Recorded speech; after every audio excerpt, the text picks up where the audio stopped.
ये लो भैया, पूरे 12 किलो गेहूं है, अच्छे से पीस देना। हाँ ठीक है, शाम को आकर ले जाना। अच्छा, कितने पैसे बताए तुमने? 12 किलो गेहूं के 120 रुपए होंगे। हे राम, इतना महंगा? क्या भाभी, 1 किलो गेहूं के मैं बस 10 रुपए ले रहा हूँ। अब सारा दिन चक्की चलाकर मेहनत भी तो करूंगा ना। अच्छा चलो ठीक है, लेकिन मुझे शाम तक ही चाहिए। हाँ, मेरे घर कुछ मेहमान आ रहे हैं। ठीक है भाभी, आप फिक्र ना करो, हो जाएगा। भरतपुर नामक गांव में सुरेश नाम का एक गरीब व्यक्ति रहता था। वो दिन भर हाथ से चक्की चलाकर आटा पीसता, तब जाकर उसके घर का चूल्हा जलता। घर में उसकी पत्नी उमा और 5 साल की बेटी मोनी थी। उसकी पत्नी उमा हमेशा उसे गरीबी के ताने दिया करती थी। बस सारी जिंदगी चक्की चलाते रहना, और कुछ काम तो तुम्हें आता ही नहीं। अरे जब पति काम से थका हारा घर लौटता है तो उसकी बीवी को उसे चाय पानी के लिए पूछना चाहिए, ना कि आते ही चिक बाजी शुरू कर देनी चाहिए। आए बड़े जैसे कि कोई अंबानी हो ना, जो नोटों की गड्डी लाकर मुझे दे रहे हो। 3 दिन से चावल खाने का मन है मेरा, लेकिन पति आटा चक्की चलाने वाला क्या मिला, मानो चावल से तो रिश्ता ही छूट गया मेरा। बाबा ये लो पानी। ला मेरी बिटिया, जुग जुग जियो। सुरेश के घर ये रोज का काम था। उसकी पत्नी हमेशा पैसों के लिए उसको ताने देती। एक दिन सुरेश बड़ी मेहनत से आटा पीस रहा होता है कि तभी एक तेज आंधी तूफान आता है और उसका सारा आटा अपने साथ हवा में उड़ाकर ले जाता है। ए आंधी, रुक रुक रुक रुक जरा, तुझे तो मैं बताता हूँ। सुरेश उस आंधी के बवंडर के पीछे पीछे दौड़ने लगा। कुछ देर बाद वो बवंडर एक पर्वत पर आकर रुक गया। ए आंधी, मेरा आटा मुझे लौटा दे। मैं अपने ग्राहकों को क्या जवाब दूंगा? मुझ गरीब को क्यों परेशान कर रही है? तभी उस आंधी में से एक औरत का चेहरा नजर आने लगा, लेकिन आटा तो सारा उड़ गया। मुझे नहीं पता, तू कुछ भी कर, लेकिन वो आटा तू मुझे जल्द से जल्द लौटा दे। वो आटा तो मैं तुम्हें अब नहीं लौटा सकती, लेकिन मेरे पास तुम्हें देने के लिए कुछ है। तभी उस घूमते हुए आंधी के बवंडर से एक पीतल का टिफिन बाहर निकला। अरे ये क्या है? ये एक जादुई टिफिन है। इससे तुम जो भी मांगोगे वो तुम्हें मिल जाएगा। ये तुम्हारी सभी मांगे पूरी करेगा, लेकिन इसके लिए तुम्हें पहले ये मंत्र बोलना होगा। ऐ मेरी जादुई टिफिन, कर दे मेरी मुराद पूरी। जो मैं मांगू मिल जाए मुझको, रहे न कोई ख्वाहिश अधूरी। जल्दी से इस टिफिन को भर दे तू आटे से। सचमुच बड़े ही कमाल का है ये तो। सुरेश खुशी खुशी उस पीतल के टिफिन को लेकर अपने घर पहुंचा। घर में सुरेश की पड़ोसन और उमा की सहेली बिंदु आई हुई थी। उसकी नजर पीतल के उस टिफिन पर जाती है। इस कंगले के पास ही पीतल का टिफिन कहाँ से आया? बिंदु को देखकर सुरेश चुप हो गया और उसने वो टिफिन अपने पीछे छुपा लिया। टिफिन को छुपाते हुए देख बिंदु को उस पर शक हुआ और वो बहाना बनाकर वहां से जाने लगी। अच्छा मैं चलती हूँ, बहुत देर हो गई है, मेरे वो भी काम से आ गए होंगे। लेकिन बिंदु बाहर जाकर खिड़की से सारी बातें सुनने लगती है। क्या है, क्यों घोड़े पे सवार हो रहे हो? मैं तुम्हें अभी एक चमत्कार दिखाता हूँ। सुरेश उस आटे को एक बर्तन में निकालकर उसे खाली करता है और खाली टिफिन को हाथ में लेकर मंत्र पढ़ने लगता है। ऐ मेरे जादुई टिफिन, कर दे मेरी मुराद पूरी। जो मैं मांगू मिल जाए मुझको, रहे ना कोई ख्वाहिश अधूरी। जल्दी से इस टिफिन को भर दे तू आटे से। तभी उस टिफिन में और आटा आ जाता है। बाप रे, ये जादू कहाँ से सीखा है रे आप? सुरेश उमा को सारी बात बताता है। वाह जी वाह, अब तो हमारे दिन ही बदल जाएंगे। हाँ, आटा भी आ जाएगा और चक्की चलाकर मेहनत भी नहीं करनी पड़ेगी। अगले दिन जब सुरेश किसी काम से बाहर गया था और उमा मोनी को लेने स्कूल गई थी, तो बिंदु चुपके से उनके घर गई और वो जादुई टिफिन उसने चुरा लिए और वहां हूबहू वैसा ही पीतल का टिफिन रख दिया। अगले दिन सुरेश को जब आटा पीसने का ऑर्डर मिला तो उसने अपने उस टिफिन का इस्तेमाल करना शुरू किया, लेकिन उसके बार बार मंत्र पढ़ने के बाद भी जब उसमें से कुछ नहीं निकला तो वो गुस्से में चिल्लाते हुए कहने लगा, उस आंधी ने मुझे धोखा दिया है। उसने सिर्फ एक ही दिन का जादू मुझे दिया था। वो गुस्से में आंधी के पास पहुंच जाता है। ए आंधी, तूने मुझे धोखा दिया। लेकिन मैंने तो तुम्हें कोई धोखा नहीं दिया।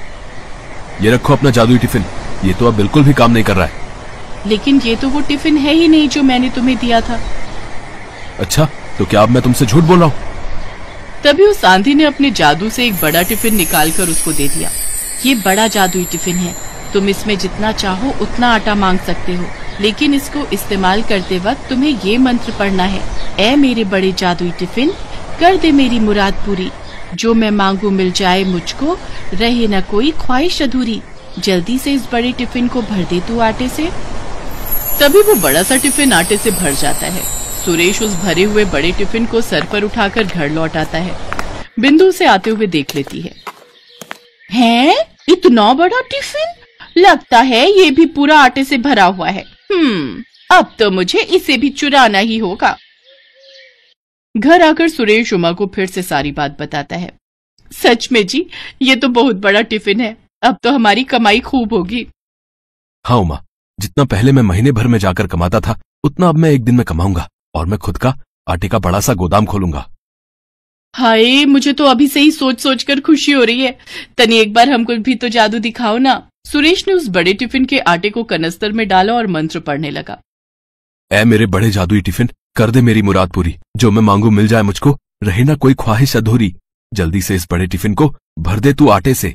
तभी वो बड़ा टिफिन आटे से पूरा भर जाता है और एक बार फिर बिंदु खिड़की से झांक कर ये सब देख लेती है। हाय रे, मर जावा, इतना सारा आटा जी। चलो इसे अभी लाला को बेच आते हैं और इससे जो पैसे मिलेंगे उससे हम चावल और मुर्गी खरीद कर लाते हैं। मेरा बड़ा मन कर रहा है रसेदार मुर्गी और भात खाने का। तो चलो फिर, देरी किस बात की। वो लोग लाला के पास आटा बेचने चले जाते हैं और बिंदु इस बात का फायदा उठाकर जल्दी से एक वैसा ही बड़ा सा टिफिन बाजार से लाकर रख देती है और उस जादुई टिफिन को चुरा ले जाती है। अगली सुबह सुरेश उस बड़े टिफिन को लेकर अपने काम पर पहुंचा और उससे एक बार फिर आटा मांगने लगा। वो काफी देर तक मंत्र पढ़ता रहा। ऐ मेरे बड़े जादुई टिफिन, कर दे मेरी मुराद पूरी, जो मैं मांगू मिल जाए मुझको, रहे ना कोई ख्वाहिश अधूरी, जल्दी से इस बड़े टिफिन को भर दे तू आटे से। लेकिन लाख कोशिशों के बाद भी जब आटा नहीं निकला तो वो गुस्से में तमतमाता हुआ फिर से आंधी के पास पहुंचा। जादुई आंधी, तुमने एक बार फिर मुझे धोखा दिया। नहीं, मैंने तुम्हें कोई धोखा नहीं दिया। झूठ, एकदम झूठ। तुम जब भी मुझे कोई जादुई टिफिन देती हो तो उसका जादू एक दिन के बाद ही खत्म हो जाता है। ये कैसे हो सकता है? आंधी ने जब उस बड़े टिफिन को देखा तो वो समझ गई कि ये वो जादुई टिफिन नहीं है। इस बार मैं तुम्हें एक ऐसी चीज दूंगी जिससे तुम्हें समझ आ जाएगा कि मैंने तुम्हें धोखा नहीं दिया। आंधी अपने जादू से एक डंडा निकालकर सुरेश को देती है। लेकिन इस डंडे का भला मैं क्या करूंगा?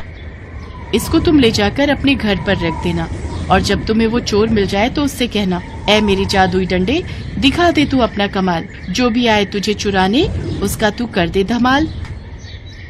सुरेश एक बार फिर उस जादुई डंडे को लेकर घर आया और एक बार फिर बिंदु ने उसे देख लिया।